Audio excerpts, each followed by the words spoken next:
নমস্কার। গল্পসঙ্গীর গল্পের আসরে সকল শ্রোতাবন্ধুকে স্বাগত জানাই।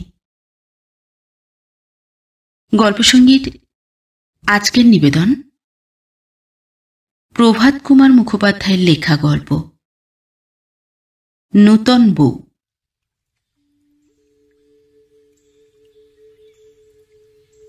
শ্রাবণ মাস, আকাশ মেঘাচ্ছন্ন, গুঁড়ি গুঁড়ি বৃষ্টি পড়িতেছে। মাধব দত্ত মহাশয় তামাকু সেবন করিতে করিতে তিনজন নিষ্কর্মা পল্লী বৃদ্ধের সহিত গল্প করিতেছেন। হারান মুখুজ্জে, রাখাল মিত্র ও কেদার চক্রবর্তী। দত্ত মহাশয়ের বয়সও 50-এর উপরে উঠিয়াছে। প্রভাতে উঠিয়া গঙ্গা স্নান সারিয়া আহ্নিক পূজা শেষ করিয়া কিঞ্চিৎ জলযোগান্তে বৈঠকখানায় আসিয়া বসিয়াছেন। বেলা তখন প্রায় 10 ঘটিকা। পিয়ন আসিয়া তাহার হস্তে 2খানি খামের চিঠি দিয়া গেল। একই হস্তাক্ষরে ঠিকানা লেখা। একখানি তাহার নিজের নামে, অপরখানি তাহার মধ্যমা কন্যা নির্মল কুমারীর নামে। হুঁকা হইতে কলিকাটি খুলিয়া হারান মুখুজ্জের হাতে দিয়া চোখে চশমা লাগাইয়া দত্ত মহাশয় নিজের নামের পত্রখানি পাঠ করিতে লাগিলেন। পড়িতে পড়িতে তাহার বদনমণ্ডল প্রফুল্ল হইল। উহাতে সন্তোষ ও প্রসন্নতার চিহ্ন ফুটিয়া উঠিল। পত্রপাঠ শেষ করিয়া দত্ত মহাশয় হাঁকিলেন, রামা। বৃদ্ধ রামা ভৃত্য আসিলে তাহার হাতে কন্যার নামের পত্রখানি দিয়া বলিলেন, তোর মেজ দিদিমণিকে দিগে যা। হারান মুখুজ্জে জিজ্ঞাসা করিলেন, কার চিঠি হে দত্তজা? কলকাতা থেকে মেজ জামাই লিখেছেন, এই দেখো না, বলিয়া পত্রখানি মুখুজ্জের হস্তে দিলেন। পত্রখানির মর্ম প্রতিবেশীগণের মধ্যে প্রচারিত হয়, ইহাই দত্ত মহাশয়ের অভিপ্রায়। তাহার একটু বিশেষ কারণও ছিল। দত্ত মহাশয় বড় মেয়েটির বিবাহ বেশ খরচপত্র করিয়া দিয়াছিলেন, কিন্তু জামাই তাদৃশ সুবিধাজনক হয় নাই। মেজ মেয়ে নির্মলার বিবাহ দিয়াছিলেন বলিতে গেলে এক কুড়াইয়া পাওয়া গোত্রহীন পাত্রের সহিত। সে পাত্রের বয়সও তখন 30 বৎসরের কম হইবে না। পিতামাতা জীবিত নাই, কলিকাতায় মাতুলালয়ে মানুষ হইয়াছিল। সে মামা মামিও পরলোকগত। ছেলেটি তখন কলিকাতায় মেসে থাকিয়া দালালি ব্যবসায়ে জীবিকা অর্জন করে। আয় অল্প, সুতরাং বিবাহ করিয়া বধূকে লইয়া যাইতে পারে নাই। আজ 5 বৎসর বিবাহ হইয়াছে। 4 বৎসর হইল একটি কন্যা জন্মিয়াছে, কিন্তু এ তাবৎকাল নির্মলা পিতৃগৃহেই রহিয়াছে। ইহাতে পাড়ার লোক দত্ত মহাশয়কে ছি ছি করিত। জামাই প্রতি মাসে 2-3 বার করিয়া আসে, 2-1 দিন থাকিয়া আবার কলিকাতায় ফিরিয়া যায়। কিন্তু তাহাতে কি? লোকে বলে, সস্তায় কিস্তি পাইয়া দত্ত মহাশয় চাল চুলাহীন এমন জামাই করিলেন যে মেয়েটা বাপের বাড়িতেই চিরস্থায়ী হইয়া রহিল। স্বামীর ঘর করা তাহার অদৃষ্টে ঘটিল না। নির্মলাও এজন্য লজ্জিত। তার মা ইদানিং মাঝে মাঝে জামাইকে ইহা লইয়া একটু গঞ্জনা দিতেও আরম্ভ করিয়াছিলেন। জামাই লিখিয়াছেন, এতদিনে কর্মে তাহার একটু উন্নতি হইয়াছে, আয় বৃদ্ধি হইয়াছে, একটি ছোট বাড়িও স্থির করিয়াছেন। এখন শ্বশুর মহাশয়ের আদেশ পাইলে স্ত্রী কন্যাকে আসিয়া লইয়া যান। মুখোপাধ্যায় মহাশয় পত্রখানি পড়িতে আরম্ভ করিলে দত্ত মহাশয় বলিলেন, পড়ো না, হেঁকে হেঁকেই পড়ো। তাহার ইচ্ছা উপস্থিত অপর 2 জনেও পত্রখানি শ্রবণ করিয়া যথাসময়ে পাড়ায় এই কথা রটনা করুক। মুখোপাধ্যায় তখন পড়িতে লাগিলেন, কলিকাতা 9 শ্রাবণ 1332 সাল। সংখ্যাতীত প্রণাম পুরস্সর নিবেদন। অদ্য একটি শুভ সংবাদ আপনাকে দিবার জন্য এই পত্রখানি লিখিতেছি। আপনার শ্রীচরণ আশীর্বাদে এতদিনে আমার একটু উন্নতি হইয়াছে। আমি একটি ভালো চাকরি জোগাড় করিতে পারিয়াছি। পূর্বের দালালি ব্যবসা পরিত্যাগ করিয়া বিগত ইংরেজি 1 তারিখ হইতে নূতন কর্মে বহাল হইয়াছি। আমার বেতন আপাতত 150 টাকা হইয়াছে। সাহেব খুব অনুগ্রহ করিতেছেন এবং বলিয়াছেন যে কাজকর্ম ভালো করিতে পারিলে বৎসরান্তে আমার বেতন বৃদ্ধি করিয়া দিবেন। এতদিনে অর্থাভাববশত আমার স্ত্রী কন্যার ভরণ পোষণের কোনো ভারই আমি লইতে সমর্থ হই নাই। এজন্য আমি মহাশয়ের নিকট নিতান্তই লজ্জিত ছিলাম। এখন ঈশ্বরের কৃপায় কলিকাতায় বাসা ভাড়া করিয়া স্ত্রী কন্যাকে কাছে আনিয়া রাখিতে সমর্থ হইয়াছি। মাসিক 50 টাকা ভাড়ায় শ্যামবাজারে একটি ক্ষুদ্র দ্বিতল গৃহ ঠিক করিয়াছি। এখন যদি মহাশয়ের অনুমতি হয় এবং পূজনীয়া শ্বশ্রুদেবী আপত্তি না করেন, তবে একদিনে ছুটি লইয়া গিয়া নির্মলাকে লইয়া আসি। আগামী 17 শ্রাবণ ইংরেজি মাসের 1 তারিখ হইবে। ওই দিন আমি অফিসে বেতন পাইব। ইহার পরে শ্রাবণ মাস মধ্যে একটি শুভ দিন যদি স্থির করিয়া দেন, তাহা হইলেই ভালো হয়। কারণ ভাদ্র মাস পড়িয়া গেলে 1 মাস আবার অপেক্ষা করিতে হইবে। পূজনীয়া শ্বশ্রু মাতা ঠাকুরুনীকে আমার 100 কোটি প্রণাম জানাইবেন এবং আপনিও জানিবেন আমি ভালো আছি। আপনাদের আদেশের প্রতীক্ষায় রহিলাম। আমার পূর্ব ঠিকানাতে পত্র লিখিলেই আমি পাইব। ইতি সেবক শ্রী বসন্ত কুমার বসু। পাঠ শেষ করিয়া পত্রখানি দত্ত মহাশয়ের হস্তে ফেরত দিয়া মুখোপাধ্যায় বলিলেন, বেশ বেশ, ছোকরা বাহাদুর আছে।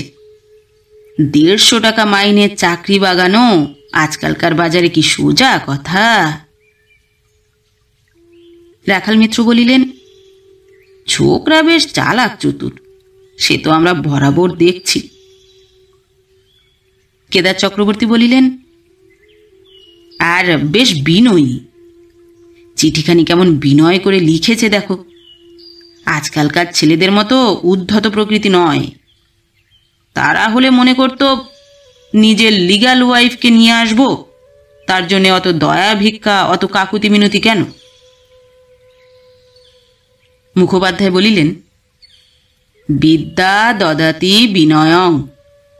মুখ্য তো নয়, ছোকরার লেখাপড়া জ্ঞান আছে, সৎবংশে জন্মও বোধ হয়, হবে না কেন? সুবিধা পাইয়া দত্ত মহাশয় বলিলেন, আহা, সেই জন্যেই তো।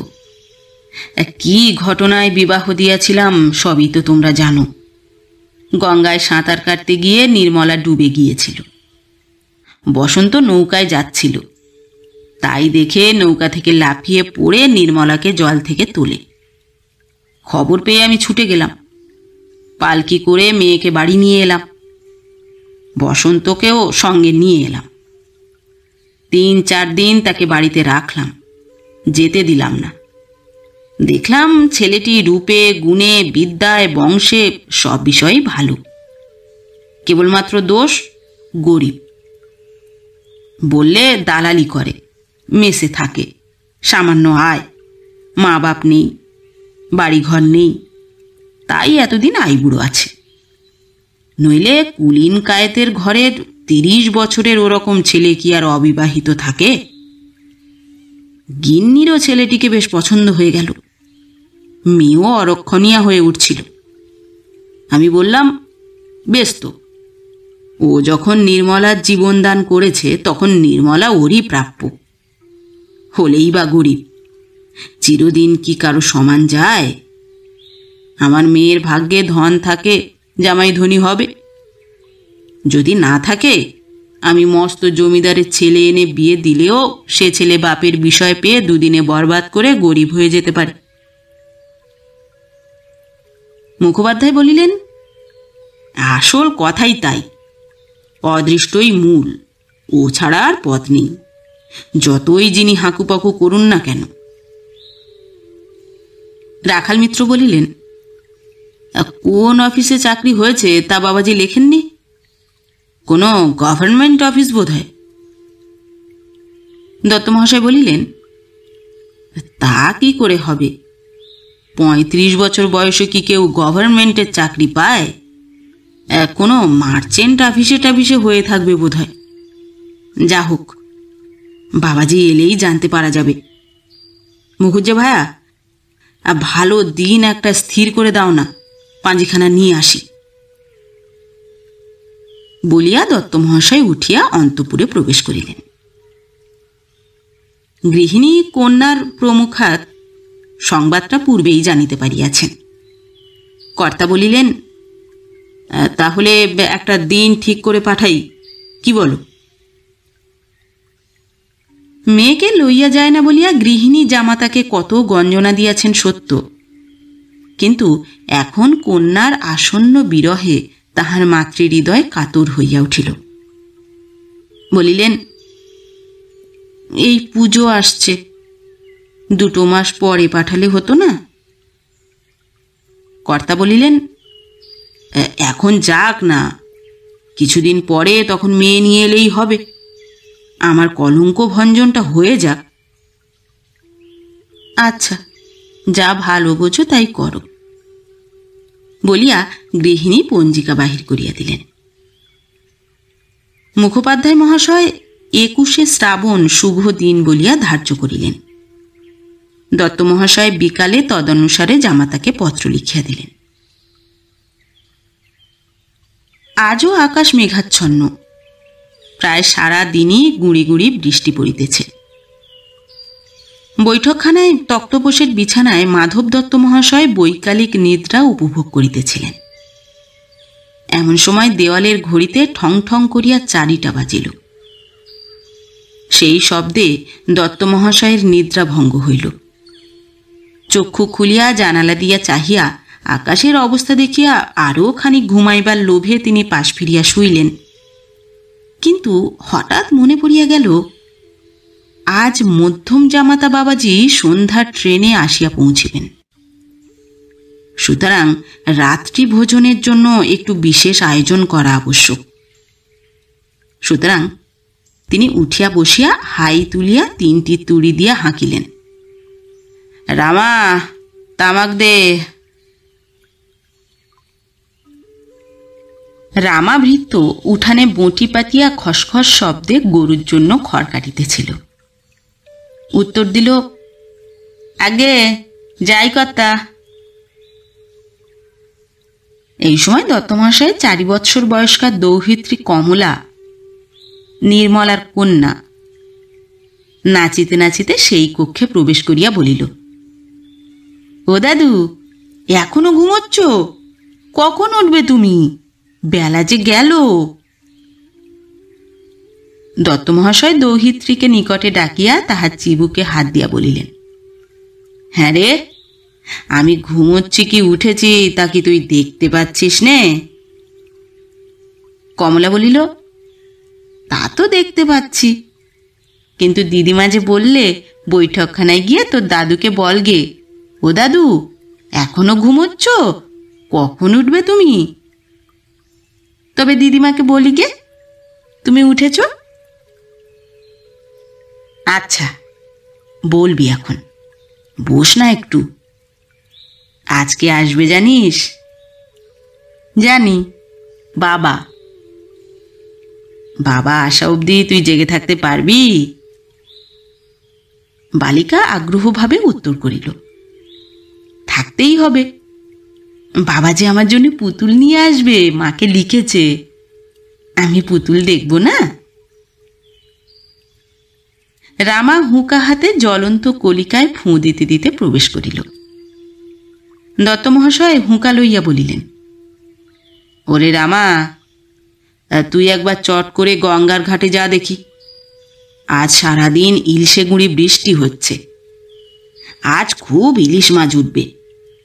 জেলেরা এতক্ষণ মাছের নৌকো ঘাটে লাগাচ্ছে, কেষ্টা কি মতিলাল কি রামধন, যে জেলের কাছে ভালো ইলিশ মাছ দেখবি একটা নিয়ে আসবি, বেশ বড় দেখে একটা, আর বেশ চ্যাটালো রকম। লম্বা সুরঙ্গে মাছ আনিস নে যেন, আর সেগুলো তেমন সুয়াদি হয় না। জেলেকে বলিস যে আজ কর্তার জামাই আসছেন, বেশ ভালো মাছ যেন দেয়, কাল সকালে এসে দাম নিয়ে যাবে। আর হ্যাঁ, বাজারে হরিশ ময়রার দোকানে অমনি বলে যায় যেন একশের ভালো কাঁচা গোল্লা চাই, বেশ বড় করে যেন মন্ডা বেঁধে রাখে। আসবার সময় এক হাতে ইলিশ মাছ এক হাতে সন্দেশ নিয়ে আসবি, বেশ করে ওজন দেখে নিবি, বুঝলি? আগে হ্যাঁ, বলিয়া রামা প্রস্থান করিল। ইতিমধ্যে হারান মুখুজ্জে প্রবেশ করিয়া ব্রাহ্মণের হুঁকাটি সংগ্রহ করিয়া তক্তপোষের উপর বসিয়াছিলেন। বলিলেন, আজ যেরকম ইলশে গুঁড়ি বর্ষাচ্ছে, মাছ আজ ভালোই পাবে বোধ হয়। তা জামাই কখন এসে পৌঁছবেন? সন্ধে 7টার গাড়িতে। কলকাতায় থাকেন। রেলের ইলিশের মুখে ন্যাজে দড়ি বেঁধে ধনুকাকার করে জেলে বেটারা যা বেচে তাই গঙ্গার ইলিশ বলে খান। তো আসল গঙ্গার ইলিশ যে কি বস্তু তা আজ বাবাজিকে দেখিয়ে দিই। মুখোপাধ্যায় কমলাকে আদর করিয়া বলিলেন, হ্যাঁ দিদি, তুই নাকি আমাদের ছেড়ে চললি? তোর দাদুকে দিদিমাকে ছেড়ে চলে যাবি, তোর মন কেমন করবে না? সেখানে গিয়ে থাকতে পারবি? বালিকা গর্বভরে বলিল, খুব পারব। দত্ত মহাশয় হাসিয়া বলিলেন, শুনলে হে মুখুজ্জে? হ্যাঁ রে নেমো খারাম, এতদিন যে আমরা তোকে বুকে করে মানুষ করলাম, আমাদের ছেড়ে চলে যেতে তোর মনে একটু কষ্টও হবে না?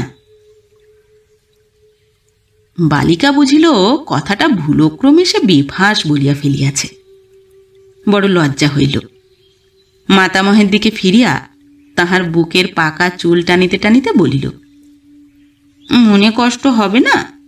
খুব হবে, কিন্তু বেশি দিন তো সেখানে থাকবো না দাদু, আবার শিগগির চলে আসব। আর তোমার জন্যে একটা খুব ভালো পুতুল কিনে আনবো।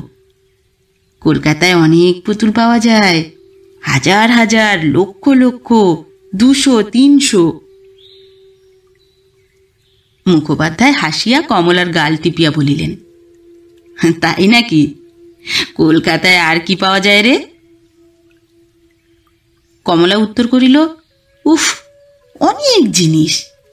থিয়েটার পাওয়া যায়, চিড়িয়াখানা পাওয়া যায়, কালীঘাট পাওয়া যায়, আরও কত সব ভালো ভালো জিনিস মা বলছিল, সব আমার মনে নেই। এমন সময় ঝি আসিয়া বাহিরে দাঁড়াইয়া বলিল, খুকি, মা ডাকছে, দুধ খাবি চল। কর্তার দিকে চাহিয়া বলিল, গিন্নিমা আপনাকে একবার ডেকেছেন। চল, যাচ্ছি। বলিয়া দত্ত মহাশয় উঠিয়া বলিলেন, সন্ধ্যার পর মুখুজ্জে আসছো তো? হ্যাঁ, আসবো বই কি, জামাই বাবাজির সঙ্গে দেখা করব। জামাই বাবাজি 7টার গাড়িতে এসে পৌঁছবেন তো? তুমি কি নিজে যাবে স্টেশনে? না, যে জল কাদা, লণ্ঠন হাতে রামাকেই পাঠিয়ে দেবো এখন। আচ্ছা, সন্ধ্যা আহ্নিক সেরে আমি তাহলে 8টার মধ্যেই আসব। বলিয়া মুখোপাধ্যায় বিদায় লইলেন। দত্ত মহাশয়ও নাতনির হাত ধরিয়া অন্তঃপুরে প্রবেশ করিলেন।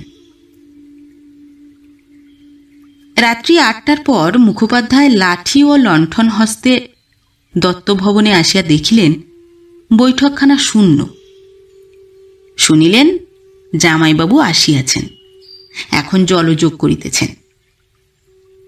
মুখোপাধ্যায় প্রতীক্ষায় রহিলেন।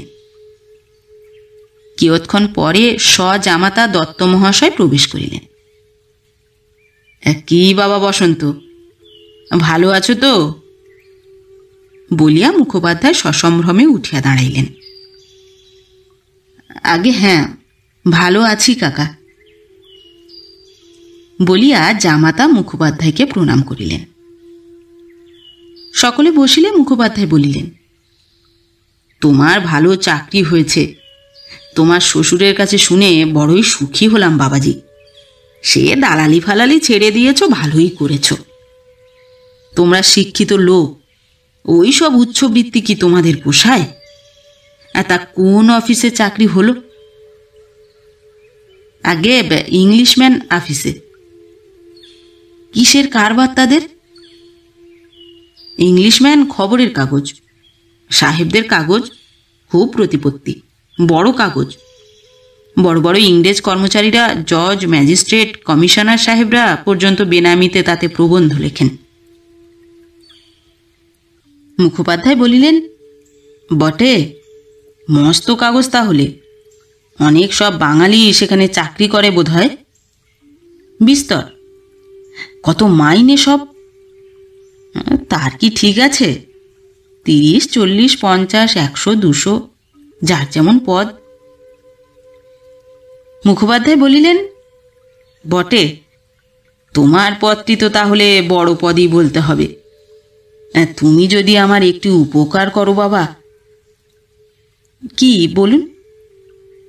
আমার মেজ ছেলেটা, তাকে তুমি দেখেছ, গেল বছর ম্যাট্রিক ফেল করলে।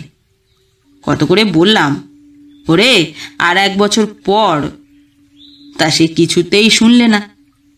সে অবধি বাড়িতেই বসে আছে। গাঁয়ের যত সব বয়াটে ছেলের সঙ্গেই তার মেলামেশা। ফুলুট বাজায়, থিয়েটার করে, এইসব নিয়ে আছে। তাকে যদি বাবা সাহেবকে বলে কয়ে তোমার অফিসে একটা ছোটোখাটো কাজে ঢুকিয়ে নিতে পারো, তবে গরিব ব্রাহ্মণের বড়ই উপকার করা হয়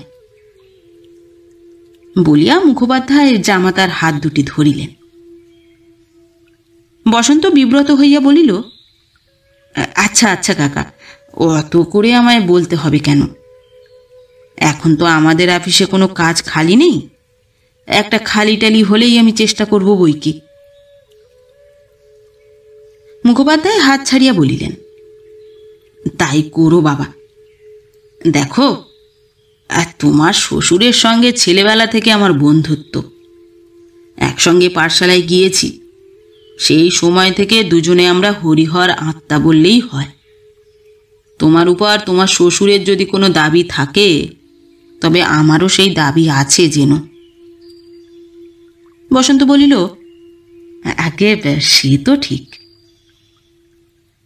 তাহার পর অন্যান্য কথাবার্তা চলিতে লাগিল। কোথায় বাড়ি ভাড়া লইয়াছে, কিরূপ বাড়ি, আফিস হইতে কত দূর, ইত্যাদি। ক্রমে রাত্রি অধিক হয় দেখিয়া মুখোপাধ্যায় বিদায় গ্রহণ করিলেন। বসন্তকে তাহার শ্বশ্রু ঠাকুরুনী ডাকিয়া পাঠাইলে সে অন্তঃপুর মধ্যে প্রবেশ করিল। পরদিন বসন্ত উঠিয়া মুখ হাত ধুইয়া চা পান করিতেছে, এমন সময় তাহার শাশুড়ি ঠাকুরুনী আসিয়া আধ ঘোমটা দিয়া নিকটে দাঁড়াইয়া বলিলেন, হ্যাঁ বাবা, নির্মলের কাছে একটা কথা শুনে যে আমার বড় ভাবনা হচ্ছে। বসন্ত কহিল, কি কথা মা? তোমার আফিস নাকি রাত্রিরে? হ্যাঁ মা, তাই বটে। সকালবেলা আমাদের খবরের কাগজ বেরোয় কিনা, তাই রাত 9টা-10টার সময় আমায় আফিসে যেতে হয়। সারা রাত সেখানে থাকতে হয়। আবার দিনের বেলাও 2-4 ঘন্টার জন্যে গিয়ে একটু দেখাশুনো করে আসতে হয়। তবেই তো বড়ই যে ভাবনার কথা হলো বাবা। তুমি নাকি নির্মলাকে বলেছ যে দিন রাত থাকবার জন্য একটা ঝি ঠিক করে রেখেছি, সেই তোমায় রাত্রে আগলাবে। তোমার কি ভয়? কিন্তু নির্মলা যে মোটেই সাহস পাচ্ছে না বাবা। বিদেশ বিভুই, তাই ছেলে মানুষ। সারা রাত বাড়িতে একটা পুরুষ মানুষ থাকবে না। অসুখ বিসুখ আছে, দায় বিপদ আছে। অফিস থেকে তোমায় যদি ডেকে আনতে হয় তো কে যাবে বলো দেখি? নির্মলা তো ভেবে সারা হয়ে যাচ্ছে। কর্তাও শুনে মাথায় হাত দিয়ে বসে পড়েছেন। বসন্ত বলিল, সেজন্যে কোনো ভাবনা নেই মা। আমি যে বাড়িটা নিয়েছি সেটা একটা বড় বাড়ির আধখানা অংশ। এক অংশে বাড়িওয়ালা সপরিবারে বাস করেন, এক অংশ ভাড়া দিয়েছেন। অবশ্য দুই অংশই আলাদা আলাদা, সদর দরজা, কল, পায়খানা সবই আলাদা। দু বাড়ির একতলায় দোতলায় মাঝের দরজা জানালা আছে। সেই দরজা খুললেই দু বাড়ির মেয়েদের স্বচ্ছন্দে যাতায়াত চলতে পারে। বাড়িওয়ালা বাবুটির প্রবীণ বয়স, অতি ভদ্রলোক। তিনি আমায় বলেছেন, কোনো ভাবনা নেই তোমার, আমরা রয়েছি, দেখব শুনব যখন যা দরকার। এই সময় দত্ত মহাশয় আসিয়া সেখানে দাঁড়াইলেন। বলিলেন, বাবা বসন্ত, এক কাজ করো তুমি। দিন রাত্রি ঝি রেখেছ, বেশ, সেও থাক। রামাকেও তুমি সঙ্গে নিয়ে যাও। রামা নির্মলাকে কোলে পিঠে করে মানুষ করেছে। বাড়িতে ও থাকলে নির্মলার কোনো ভয় থাকবে না, আমরাও নিশ্চিন্ত থাকতে পারব। বসন্ত বলিল, রামাকে নিয়ে যেতে বলছেন? তাহলে দত্ত মহাশয় বুঝিলেন রামাকে লইয়া যাইতে জামাতার তেমন ইচ্ছা নাই। বলিলেন, তুমি কেন দোমনা হচ্ছ তা আমি বুঝতে পারছি। অবশ্য এখন তোমার অল্প বেতন, তাই কলকাতার খরচ পেরে উঠবে কিনা তাই ভাবছ তো। রামাকে কেবল দুটি দুটি খেতে দিও। ও মাইনে যেমন এখান থেকে পায় তেমনি পাবে। আর দুমত করো না বাবা, ওকে সঙ্গে নিয়ে যাও। ওর দ্বারা তোমার অনেক উপকারও হবে। বসন্ত বলিল, আগে আপনি যখন আদেশ করছেন তখন ওকে নিয়েই যাব। বেলা 2টার পর বসন্ত যাত্রা করিল। 3টার সময় ট্রেন। দত্ত মহাশয় স্টেশনে গিয়া কন্যা জামাতাকে গাড়িতে তুলিয়া দিলেন। হারান মুখুজ্জেও সঙ্গে গিয়াছিলেন। ট্রেন ছাড়িবার সময় বসন্তকে তিনি গত দিনের আবেদনের কথাটি স্মরণ করাইয়া দিলেন। নির্মলা কলিকাতার বাসায় প্রবেশ করিয়া দেখিল বাড়িখানা ছোট হইলেও সুন্দর সুসজ্জিত। দ্বিতলে 2খানি মাত্র ঘর, কিন্তু ঘরগুলি বেশ বড় বড়। দেওয়ালগুলি সুন্দর পেন্টিং করা, মেঝেগুলিতে চকচকে সাদা কালো মার্বেল পাথরের টালি বসানো। ধবধবে নেটের মশারিযুক্ত 2খানি ভগ্নি পালিশ পালঙ্ক পাশাপাশি রক্ষিত। ভালো ভালো চেয়ার টেবিল রহিয়াছে। দেওয়ালে মানুষ সমান 2খানা বড় বড় বেলোয়ারি আরশি টাঙানো। উভয় কক্ষেই বিদ্যুৎ বাতি জ্বলিতেছে। জানালা দরজাগুলিতে চিকনের কার্টেন দেওয়া। একতলার ঘরগুলিও বেশ সুপরিসর, আলো বাতাস যথেষ্ট। সুন্দর একটি স্নানের ঘর, তার শুধু মেঝেতে নহে, আধখানা দেওয়াল পর্যন্ত মার্বেল টালি বসানো। কলিকাতাবাসী ওয়াকিবহাল কেহ এই বাড়িখানি দেখিলে বলিত, পাগল নাকি, এই বাড়ির ভাড়া 50 টাকা। কিন্তু নির্মলা বা রামার নিকট ভাড়ার এই অসঙ্গতি ধরা পড়িল না। তবে আসবাবগুলি দেখিয়া নির্মলা বলিল, হ্যাঁ গা, এইসব তুমি কিনেছ? এসব তো দামি দামি জিনিস, অনেক টাকার জিনিস। বসন্ত হাসিয়া বলিল, এসব একটাও আমার নয়, আমি এত টাকা কোথায় পাব? কার তবে এসব?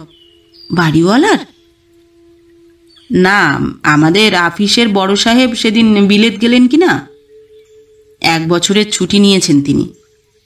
আমাকে বললেন, বসন্ত, আমার আসবাবপত্রগুলো রাখার জন্য মিছিমিছি কেন ভাড়া গুনব?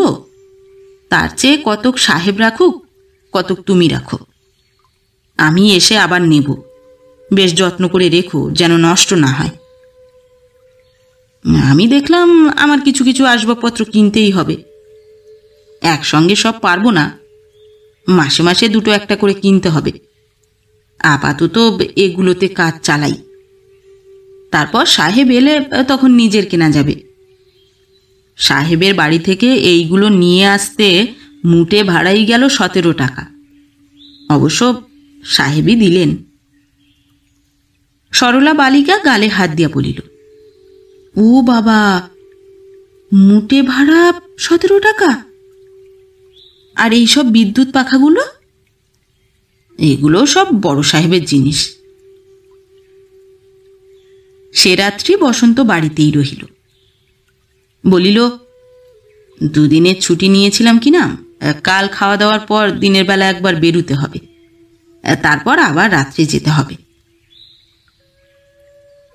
সপ্তাহ পরে একদিন নির্মলা তার স্বামীকে কহিল, হ্যাঁ গা, এ বাড়ির ভাড়া নাকি শুনলাম 100 টাকা? তুমি যে বলেছিলে 50 টাকা। বসন্ত বলিল, কে বললে তোমায়? বাড়িওয়ালা বাবুর মেয়ে সুহাসের সঙ্গে আমার ভাব হয়েছে কিনা। তুমি যখন দুপুরবেলা কাজে বেরিয়ে যাও তখন আসে, আমায় লুডো খেলতে শিখিয়েছে, আমরা লুডো খেলি। আজ আমাকে সুহাস জিজ্ঞেস করলে, তোমার স্বামীর মাইনে কত ভাই? আমি বললাম 150 টাকা। সে বললে, কখনো নয়, তোমার স্বামীর মাইনে নিশ্চয়ই বেশি। যার 150 টাকা মাইনে সে কি কখনো মাসে 100 টাকা দিয়ে বাড়ি ভাড়া নিতে পারে? বসন্ত হাসিয়া হাসিয়া বলিল, ও হ্যাঁ হ্যাঁ, বুঝেছি। আমি এই বাড়ি যখন ভাড়া নিই তখন বাড়িওয়ালা আমায় বলেছিল, অনেক খরচপত্র করে বাড়ি তৈরি করেছি, এ বাড়ির 100 টাকা ভাড়াই আমি ধার্য রেখেছিলাম, কিন্তু 100 টাকা কেউ দিতে চায় না, খালি পড়ে থাকে, তার চেয়ে আপনাকে 50 টাকাই দিচ্ছি। কিন্তু কাউকে বলবেন না, কেউ যদি জিজ্ঞাসা করে তো বলবেন 100 টাকা ভাড়া। কেননা আপনি যদি অন্য বাড়িতে উঠে যান তাহলে কেউ আর তখন 50 টাকার বেশি দিতে চাইবে না। মেয়েদের পেটে তো কথা থাকে না, তাই বোধহয় বাড়িতে বলেছেন 100 টাকা ভাড়া পান। নির্মলা বলিল, ও, এতক্ষণে বুঝতে পারলাম। বসন্ত বলিল, ফের যদি এ কথা ওঠে তো তুমি বলো যে হ্যাঁ, 100 টাকাই ভাড়া ঠিক হয়েছে বটে, তবে ওকে তো সব টাকা পকেট থেকে দিতে হয় না, অর্ধেক বাড়ি ভাড়া অফিস থেকে পান। আচ্ছা, তাই বলবো। প্রাতে বসন্ত যখন আসে তখন বেলা প্রায় 9টা। আসিয়া স্নানাহার করে, তারপর একটু বিশ্রাম করিয়া আবার বাহির হইয়া যায়। কোনোদিন বৈকালে 5টায়, কোনোদিন 6টায় ফিরিয়া আসে, আবার রাত্রি 9টা কিংবা 10টার সময় বাহির হইয়া যায়। প্রথম দিনই সে নির্মলাকে বলিয়াছিল, রাত্রির জন্যে আমার খাবার করো না, অফিসে গিয়ে খাই কি না, রাত্রিতে যারা কাজ করে অফিসেই রোজ তাদের জন্য খানা তৈরি হয়, অফিসেরই খরচে। সুতরাং নির্মলা একবেলা রাঁধিয়া 2 বেলা খায়। দুর্গাঝি রামার স্বজাতীয়, সে নিজের জন্য ও রামার জন্য রন্ধন করে, সেও একবেলা রাঁধে। সুতরাং সন্ধেবেলা বাড়িতে উনান জ্বলে না। বসন্ত রামাকে বাজার চিনাইয়া দিয়াছে, বাজার হাট সেই করে। দুর্গাঝি গোয়ালা বাড়িতে গিয়া দাঁড়াইয়া থাকিয়া খাঁটি দুধ দোয়াইয়া আনে। একদিন রামা বলিল, জামাইবাবু, আপনার অফিসটি তো আমায় চিনিয়ে দিলেন না, যদি হঠাৎ কোনো দরকার হয়। বসন্ত বলিল, আরও দিন কতক যাক, নিয়ে যাব একদিন তোকে সঙ্গে করে। কলকাতার পথঘাট আগে তোর অভ্যাস হোক, নইলে শেষে কি মোটর চাপা পড়ে বুড়ো বয়সে প্রাণটা খোয়াবি। একদিন সন্ধ্যার সময় বসন্ত বাড়ি আসিলে নির্মলা হাসিতে হাসিতে বলিল, ওগো, আজ সুহাস আমায় একটা ভারী মজার কথা বলেছে। বসন্ত জিজ্ঞাসা করিল, কি কথা? ও বললে কি জানো? বললে, তোমার স্বামী রোজ রাত্রে বাড়িতে থাকেন না, বাড়িতে খানও না, রাত 9টা-10টার সময় চলে যান, আবার পরদিন সেই বেলা 9টায় আসেন। কেন বলো দেখি? আমি বললাম, কি করবেন ভাই, ছাপাখানার চাকরি, সারা রাত খবরের কাগজ ছাপেন, সকালবেলা কাগজ বেরোয়, কাজেই রাতে বাড়ি থাকতে পারেন না। সে বললে, তুমি ভাই সরল মানুষ, আমার স্বামী যদি আমায় ওই কথা বলতেন আমি কিন্তু বিশ্বাস করতাম না। আমি মনে করতাম আমায় বুঝি ওই রকম বোকা বুঝিয়ে। এই পর্যন্ত বলিয়া নির্মলা থামিল। বসন্ত জিজ্ঞাসা করিল, বোকা বুঝিয়ে কি? নির্মলা বলিল, যাও, আমি বলবো না, সে ছাই কথা। বসন্ত হাসিয়া বলিল, তোমার সখী এই কথা বললে যে আমি হলে মনে করতাম যে আমায় বোকা বুঝিয়ে হয়তো আমার স্বামী কোনো কুস্থানে গিয়ে রাত কাটান। নির্মলা হাসিতে হাসিতে বলিল, হ্যাঁ তাই, তবে এমন রূঢ়ভাবে বলেনি, বলেছিল অন্য কোথাও হাওয়া খেতে যান। প্রথমে তো আমি হাওয়া খাওয়া মানেই বুঝতে পারিনি, শেষে সে বললে, তুমি কিন্তু ইশারাতেই বুঝতে পেরেছ, তোমার খুব বুদ্ধি কিন্তু। বসন্ত হাসিতে লাগিল, বলিল, সুহাস আর কতদিন বাপের বাড়ি থাকবে? পুজো পর্যন্ত। পুজোর সময় ওর বর আসবে, পুজোর পর ওকে নিয়ে আবার পশ্চিমে চলে যাবে। ইহার কয়েকদিন পরে একদিন বসন্ত আসিয়া বলিল, হ্যাঁ গা, তুমি ভ্রান্তি বিলাস পড়েছ? হ্যাঁ পড়েছি, তুমি তো সে বই কিনে বাপের বাড়িতে আমায় দিয়ে এসেছিলে, কেন? বসন্ত বলিল, আচ্ছা, কাল বেলা 2টোর সময় আমি কোথায় ছিলাম? কেন, তুমি এইখানে শুয়ে ঘুমোচ্ছিলে? কাল সারাদিন আমি একবারও বেরিয়েছিলাম বাড়ি থেকে? না, সেই রাত 9টার সময় তো অফিসে গেলে, এ কথা কেন জিজ্ঞাসা করছো গা? একটা ভারী মজা হয়েছে। আজ দুপুরের পর আমি অফিসে গেলে একজন আমায় বললে, কাল বেলা 2টোর সময় মোটরে চড়ে আপনি কোথায় যাচ্ছিলেন? আমি বললাম, কই, আমি তো কোথাও যাইনি, আমি তো কাল সারাদিন বাড়িতেই ছিলাম। সে বললে, বিলক্ষণ, আপনি একখানা হলদে রঙের মোটরে চড়ে হ্যারিসন রোড দিয়ে যাচ্ছিলেন, একজন বুড়ো মতো লোক আপনার পাশে বসেছিল, আর আপনি বলছেন আমি যাইনি। আমি বললাম, নিশ্চয়ই আমি নয়, তাহলে আমার মতো চেহারার অন্য কাউকে আপনি দেখেছেন। সে কিছুতেই আমার কথা বিশ্বাস করলে না, বললে, না, নিশ্চয়ই আপনি, ঠিক আপনার চেহারা, ওই রকম পাঞ্জাবি গায়ে, চাদর এই রকম খুলে গায়ে জড়ানো, আপনি ভিন্ন অন্য কেউ হতেই পারে না। ঠিক ভ্রান্তি বিলাস নয়? নির্মলা বলিল, হ্যাঁ তাই তো, ভারী আশ্চর্য তো।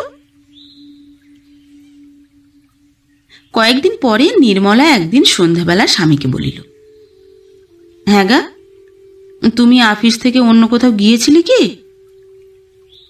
বসন্ত বলিল, না, কেন বলো দেখি?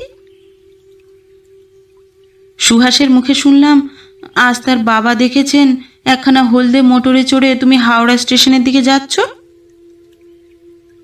বসন্ত কিয়ৎক্ষণ নীরব থাকিয়া বলিল, তাই তো, ভারী মুশকিল হলো যে, নিশ্চয়ই সেই লোকটা। আচ্ছা, আমি বাড়ি না থাকার সময় সেই লোকটা এসে তোমায় যদি ডাকে, তুমি তো তাহলে স্বচ্ছন্দে তার সঙ্গে চলে যাবে?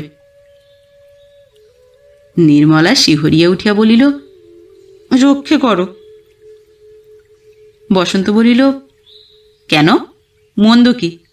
গরিব স্বামীর পরিবর্তে ধনী স্বামী পাবে, মস্ত মোটরে চড়ে চলে যাবে, আমি বেচারি ফ্যাল করে চেয়ে থাকব। নির্মলা বলিল, দেখো, ফের যদি ওইসব আকথা কুকথা আমায় বলবে, তাহলে তোমার সঙ্গে আমি আর কথাই কইব না। দেখিতে দেখিতে আশ্বিন মাস আসিয়া পড়িল। সুহাসিনীর স্বামী পশ্চিম হইতে আসিলেন।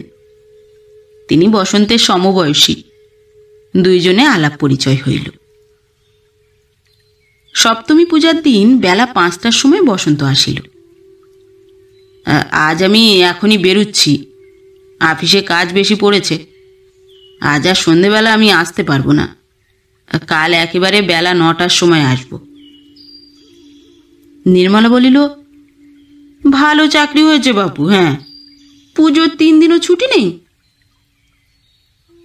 বসন্ত বলিল, ছুটি চুলোয় যাক, কাজের আরো বেশি ভিড়। রেল, পোস্ট অফিস, খবরের কাগজের অফিসে, আর যারা থিয়েটারে কাজ করে তাদের পালে পার্বণে ছুটি তো নেই, বরং কাজ চতুর্গুণ বেড়ে যায়। স্বামী চলিয়া গেলে নির্মলা সুহাসিনীর নিকটে দুর্গাকে পাঠাইয়া একখানা উপন্যাস আনাইয়া তাহাই পড়িতে বসিল।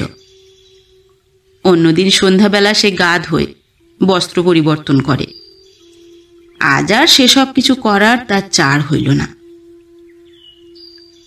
6টার সময় সুহাসিনী আসিয়া বলিল, তোমার ঝির কাছে শুনলাম দাদাবাবু নাকি আজ সন্ধেবেলা আর আসবেন না?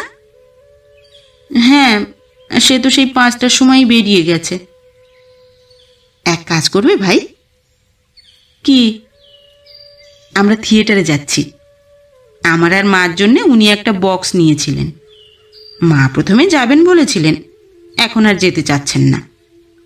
তুমি খুকিকে নিয়ে চলো না ভাই আমার সঙ্গে। নির্মলা বহি বন্ধ করিয়া বলিল, যাব, কিন্তু ওকে তো বলা হয়নি। তার জন্য আর কি হয়েছে? তোমার উনি কোথায় বসবেন? উনি কখনো বক্সে বসেন না, বলেন মেয়েদের সঙ্গে বসতে আমার লজ্জা করে। চলো চলো, কাপড় চোপড় ছেড়ে নাও, খুকিকে দুধ টুধ খাওয়াও, ঠিক 7টার সময় বেরোতে হবে। কি বই হবে? কৃষ্ণকান্তের উইল। সেই ভ্রমর, রোহিণী টোহিনী? হ্যাঁ, যেতে তো ইচ্ছে করছে খুবই। রামাকেও নিয়ে চলো। তুমি আমি একখানা গাড়িতে যাব, রামা কোচ বাক্সে বসে যাবে এখন, উনি ট্রামে যাবেন বলেছেন। আচ্ছা, রামাকে জিজ্ঞাসা করি। বলিয়া নির্মলা তাহাকে ডাকিল। রামা আসিলে নির্মলা তাহাকে সুহাসিনীর প্রস্তাবের কথা জানাইয়া জিজ্ঞাসা করিল, তোদের জামাইবাবুকে কিছু জিজ্ঞাসা করা হয়নি? এভাবে গেলে তিনি শেষে রাগ করবেন না তো রামুদা? রামা বলিল, না, রাগ করবেন কেন? কোনো অমন্দ কাজ তো করা হচ্ছে না। সুতরাং নির্মলা থিয়েটারে যাইবার নিমন্ত্রণ গ্রহণ করিয়া নিজ প্রসাধনে নিযুক্ত হইল। নির্মলা ও সুহাসিনী যখন তাহাদের নির্দিষ্ট বক্সে প্রবেশ করিল, তখন অভিনয় আরম্ভ হইয়া গিয়াছে। দুইজনে বসিয়া নিবিষ্ট চিত্তে অভিনয় দেখিতে লাগিল। প্রথম অঙ্ক সমাপ্ত হইলে আলো জ্বলিয়া উঠিল। সোডা, লেমনেড, পান সিগারেটওয়ালারা মহা কোলাহল বাঁধাইয়া তুলিল।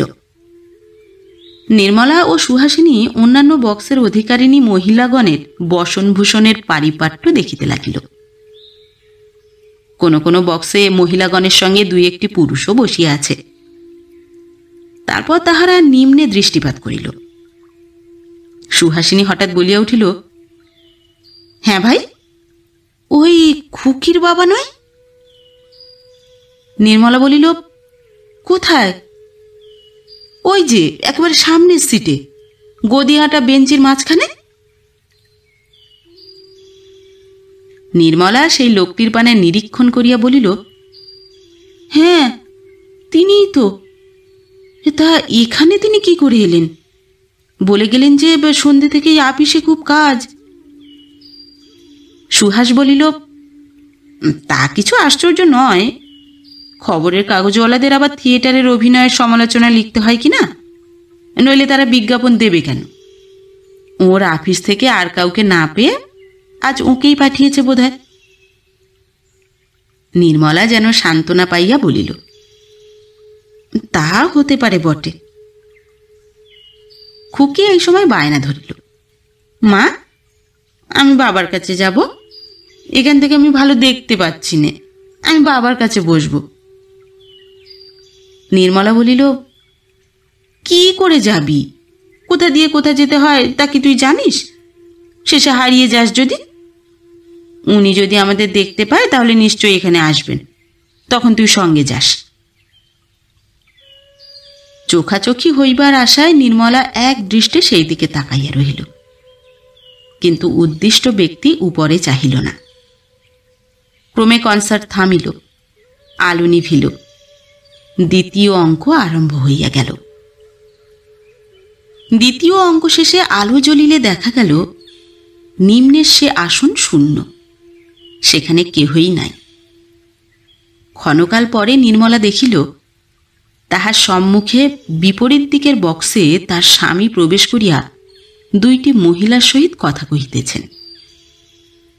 উভয়ই যুবতী, একজন স্থূলাঙ্গী, একজন কৃশকায়া। দুইজনের মাঝখানে একটি 7-8 বৎসরের বালক বসিয়া আছে। দেখিয়া নির্মলা খুব বিস্মিত হইল। সুহাসিনী মুখ টিপিয়া হাসিল। খুকি বলিল, ওই মা, বাবা ওখানে এসেছে, আমি বাবার কাছে যাই। নির্মলা বলিল, যা, গিয়ে ডেকে আয়। বালিকা চলিয়া গেল। নির্মলা সুহাসিনীকে জিজ্ঞাসা করিল, কে ভাই ওরা? উনি ওদের সঙ্গে কথা করছেন কেন? সুহাস বলিল, তাও আর বুঝতে পারলে না নেকুরাম? ওদের দুটির মধ্যে একটি তোমার উপসতীন, ওরই আপিসে তো রোজ রাত্রিরে তোমার স্বামী চাকরি করতে যান। নির্মলা স্তম্ভিত হইয়া বসিয়া এক দৃষ্টে সেই বক্সের পানে চাহিয়া রহিল। তাহার যেন কান্না আসিতে লাগিল। অর্ধমিনিট পরেই দেখিল স্বামী সেই বক্স হইতে বাহির হইয়া অদৃশ্য হইলেন। একটু পরেই খুকি ফিরিয়া আসিল। তার চোখ দিয়া ঝরঝর করিয়া জল পড়িতেছে। নির্মলা ব্যস্তভাবে তাহাকে কোলের কাছে টানিয়া জিজ্ঞাসা করিল, কি খুকি, কি হয়েছে? খুকি ফোঁপাইতে ফোঁপাইতে বলিল, মা, বাবা বললে আমি তোর বাবা নই, বললে আমি তো তোকে চিনি না বাছা। কার মেয়ে তুই? কোথায় থাকিস? বলিয়া সে অভিমানে কাঁদিতে লাগিল। নির্মলা বলিল, ও মা, সর্বরক্ষে, ছি ছি, রাম রাম, কাকে আমার স্বামী বলে মনে করেছিলাম। না রে খুকি, ও তিনি নন, ঠিক তার মতো দেখতে আর একজন। তুই তার বুকের কলজে। তোকে কি তিনি বলতে পারেন আমি তোর বাবা নই? সুহাস বলিল, তুমি কি বলছো ভাই, আমি বুঝতে পারছি না। নির্মলা বলিল, কেন, তোমায় কি আমি বলিনি? বলিনি বোধহয়। সেদিন যে তুমি আমায় বলেছিলে একখানা হলদে রঙের মোটর গাড়িতে উনি হাওড়া স্টেশনে যাচ্ছেন, তোমার বাবা দেখে এসেছেন, সে উনি নন। ঠিক ওর চেহারা এই কলকাতায় আর একজন লোক আছে। সে একখানা হলদে রঙের মোটর চড়ে বেড়ায়। ওর কত বন্ধু কত সময় তাকে দেখে উনি মনে করেছে। উনি সে কথা আমায় বলেছেন।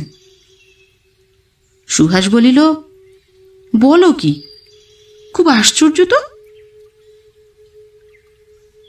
এই সময় থিয়েটারের ঝিকে সেইখান দিয়া যাইতে দেখিয়া নির্মলা তাহাকে ডাকিয়া বলিল, ও ঝি, তুমি একবার গিয়ে দেখে এসো তো বাছা, একখানা বাড়ির মোটর গাড়ি হলদে রঙের দাঁড়িয়ে আছে কিনা। যদি থাকে তো জিজ্ঞাসা করো কার গাড়ি। আচ্ছা, বলিয়া ঝি চলিয়া গেল।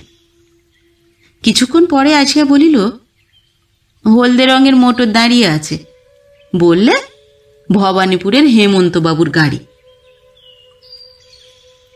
নির্মলা সহাস্যে সুহাসিনীর প্রতি চাহিয়া বলিল, শুনলে তো। কনসার্ট থামিল, আলো নিভিল, তৃতীয় অঙ্ক আরম্ভ হইল। পরদিন বেলা 9টার সময় বসন্ত বাড়ি আসিলে নির্মলা জিজ্ঞাসা করিল, হ্যাঁ গা, কাল তুমি থিয়েটারে গিয়েছিলে? বসন্ত সবিস্ময়ে বলিল, থিয়েটারে? তুমি স্বপ্ন দেখছো নাকি? কাল সেই সন্ধে থেকে সকাল 7টা পর্যন্ত মাথার ঘাম মোছবার অবকাশ পাইনি। আমি যাব থিয়েটার দেখতে, তুমি তো বেশ। নির্মলা তখন গত রাত্রির সমস্ত ঘটনা খুলিয়া বলিল। সুহাস প্রথমে কি সন্দেহ করিয়াছিল তাহা এবং ঝি পাঠাইয়া খবর লইবার কথাও বলিল। শুনিয়া বসন্ত বলিল, তুমিও তাহলে দেখেছ তাকে? কি সর্বনাশ! সে যদি তোমায় এসে বলতো চলো বাড়ি যাই, তুমি তো তাহলে স্বচ্ছন্দে তার সঙ্গে চলে যেতে। নির্মলা বলিল, বকো না বাপু, যাও। রোজ রোজ এক ঠাট্টা কি ভালো লাগে? দূর থেকে দেখেছি বলেই আমার ভুল হয়েছিল, কাছে এসে ডাকলে কি আর আমার ভুল হতো? বসন্ত হাসিয়া বলিল, আমার নিজের মেয়েই যখন চিনতে না পেরে তাকে বাবা বললে, আমার শ্বশুরের মেয়ে কি তফাৎ বুঝতে পারত? নির্মলা বলিল, যা হয়ে গেছে তা হয়ে গেছে, আর কখনো আমি তোমার সঙ্গে ভিন্ন এক পা বাইরে যাব না। পূজা অন্তে সুহাসিনী তার স্বামীর সঙ্গে পশ্চিমে চলিয়া গেল। এই নির্বান্ধব পুরীতে নির্মলা একটি সমবয়সী সহৃদয়া সখী পাইয়াছিল। তাহার অভাবে নির্মলার বড়ই কষ্ট হইতে লাগিল। কার্তিক মাসের মাঝামাঝি নির্মলার আর এক বিপদ উপস্থিত হইল। সন্ধ্যার পর যথারীতি বসন্ত আফিসে চলিয়া গেল, কিন্তু তার পরদিন নির্দিষ্ট সময়ে সে ফিরিয়া আসিল না। 10টা বাজিল, 11টা বাজিল, তথাপি স্বামী না আসায় নির্মলা বড়ই উৎকণ্ঠিত হইয়া পড়িল। রামাকে ডাকিয়া বলিল, রামুদা, তুমি একবার আফিস গিয়ে খবর নিয়ে এসো না। কি হলো, কেন এলেন না? কিছুই বুঝতে পারছি না যে। রামা বলিল, কতদিন বলেছি, আমাকে কি জামাইবাবু তার অফিসে চিনিয়ে দিয়েছেন যে যাব? নির্মলা কাঁদিতে কাঁদিতে বলিল, তাহলে কি হবে রামুদা? বাড়িওয়ালা বাবুকে বলি গে, তিনি বোধহয় সে অফিস চেনেন, তাকে সঙ্গে করে নিয়ে যাই। তুমি যাও দাদা, শিগগির যাও। নির্মলা উৎকণ্ঠিতভাবে রামার আগমন প্রতীক্ষা করিতে লাগিল।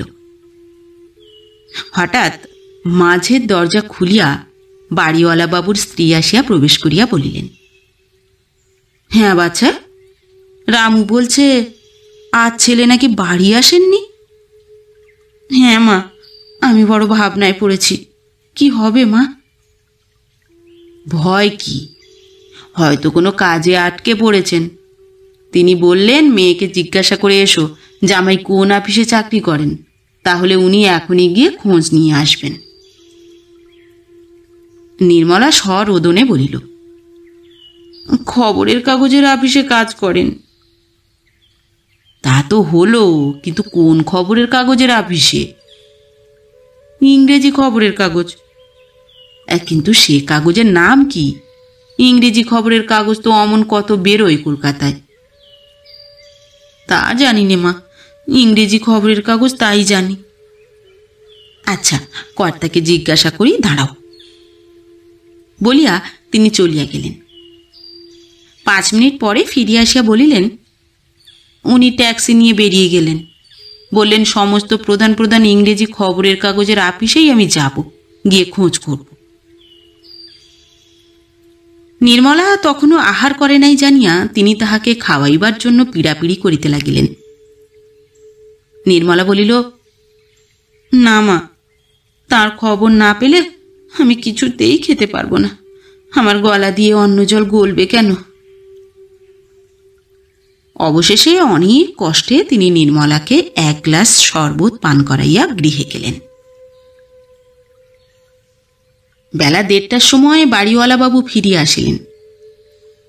তাহার স্ত্রী আসিয়া নির্মলাকে জানাইলেন, কলিকাতায় সমস্ত ইংরেজি দৈনিকের অফিসেই তিনি গিয়াছিলেন, কিন্তু বসন্ত কুমার বসু কেহ কোথাও চাকরি করে না। নির্মলা কাঁদিতে কাঁদিতে বলিল, আমার বাবাকে এখানে আসবার জন্য টেলিগ্রাফ করে দিতে বলো। নির্মলা পিতার ঠিকানা বলিয়া দিল। সূর্য অস্ত গেল, সন্ধ্যা হইল, তথাপি বসন্তের দেখা নাই, অথবা তাহার তরফ হইতে কোনো সংবাদও নাই। পিতাও আসিয়া পৌঁছিলেন না। রাত্রি 11টার সময় দুয়ারের কড়ায় খটখট করিয়া আওয়াজ হইল। পিতা আসিয়াছেন মনে করিয়া নির্মলা নিজে ছুটিয়া গিয়া দ্বার খুলিয়া দিল। একটি 7-8 বৎসর বয়স্ক বালকের হাত ধরিয়া তার স্বামী দাঁড়াইয়া। তাহার চুল উস্কো খুস্কো, মুখ শুকাইয়া আধখানি হইয়া গিয়াছে। সে ভগ্নস্বরে ডাকিল, নির্মল। সেই মুহূর্তে খোলা দরজার ভিতর দিয়া নির্মলার দৃষ্টিতে পড়িল হলদে রঙের বৃহৎ এক মোটর কার বাহির বারান্দার নিম্নে রাস্তার উপর দাঁড়াইয়া রহিয়াছে। নির্মলা একটা অস্ফুট ভীতধ্বনি করিয়া 2-3 পথ পিছাইয়া গেল।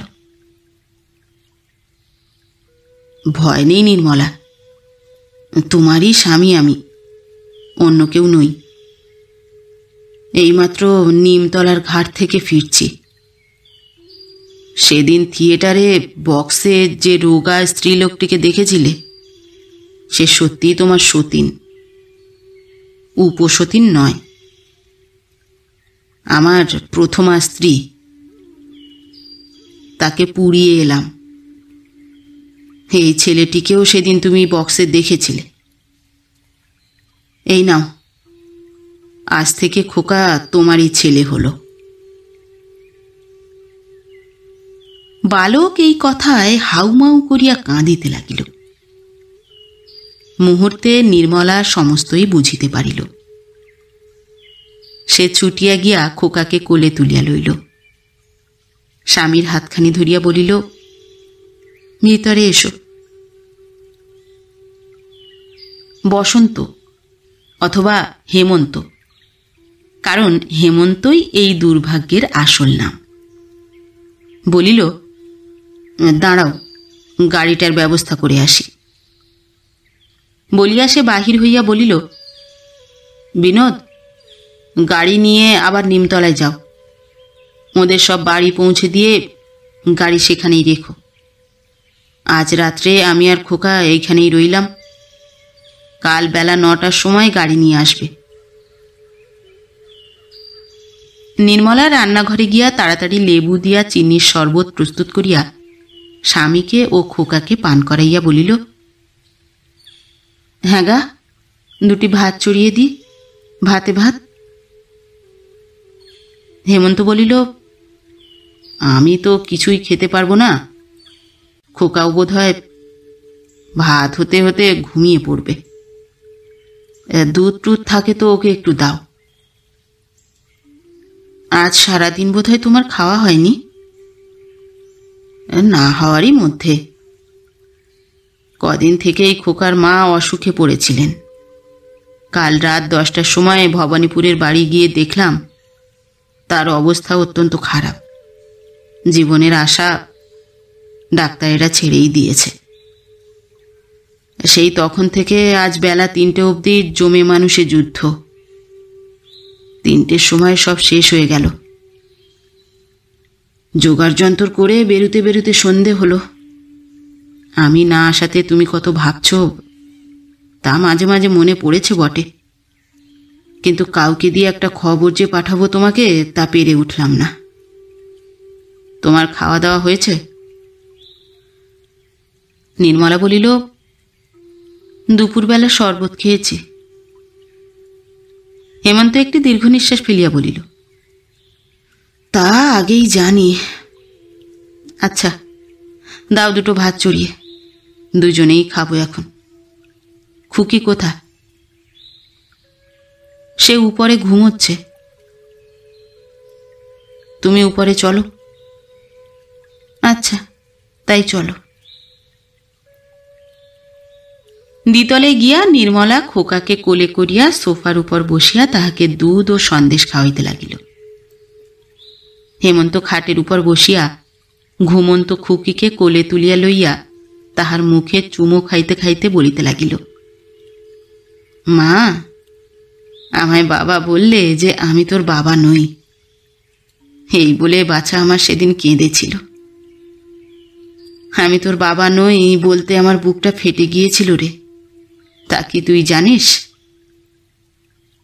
বলিয়া হেমন্ত ঘুমন্ত মেয়েকে বুকে চাপিয়া ধরিল। পরদিন বেলা 10টার ট্রেনে দত্ত মহাশয় আসিয়া উপস্থিত হইলেন।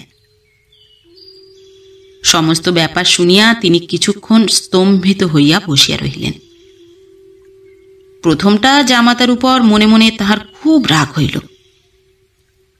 কিন্তু শেষে যখন শুনিলেন সম্প্রতি ইংলিশম্যানে চাকরি করার কথাটা কল্পিত হইলেও প্রথমে কথিত দালালি ব্যবসাটা খাঁটি সত্য, সেই ব্যবসা বিশেষ জাঁকালো রকমের, এবং সে ব্যবসা হইতে বাবাজি বৎসরের লক্ষাধিক টাকা উপার্জন করিয়া থাকেন, তখন তাহার সমস্ত রাগ জল হইয়া গেল।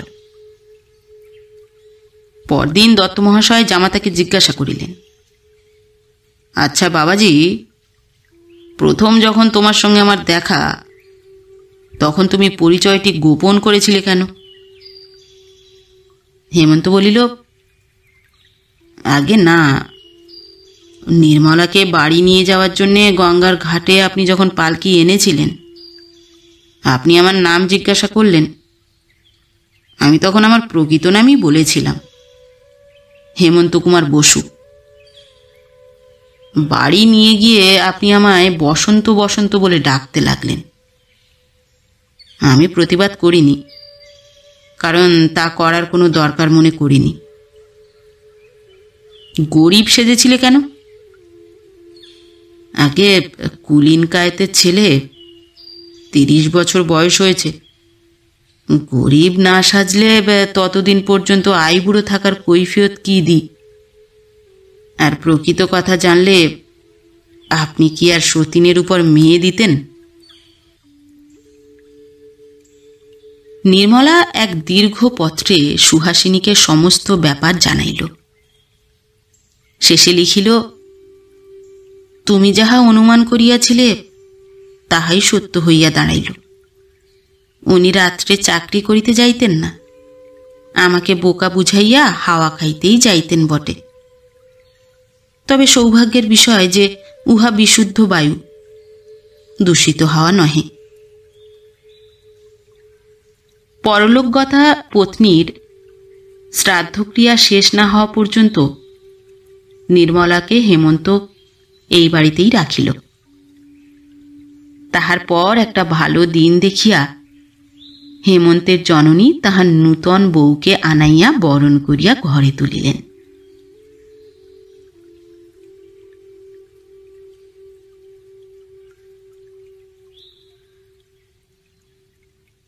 নমস্কার। নতুন একটি গল্প নিয়ে খুব শিগগির ফিরে আসছি। ততক্ষণ সবাই ভালো থাকবেন, সুস্থ থাকবেন।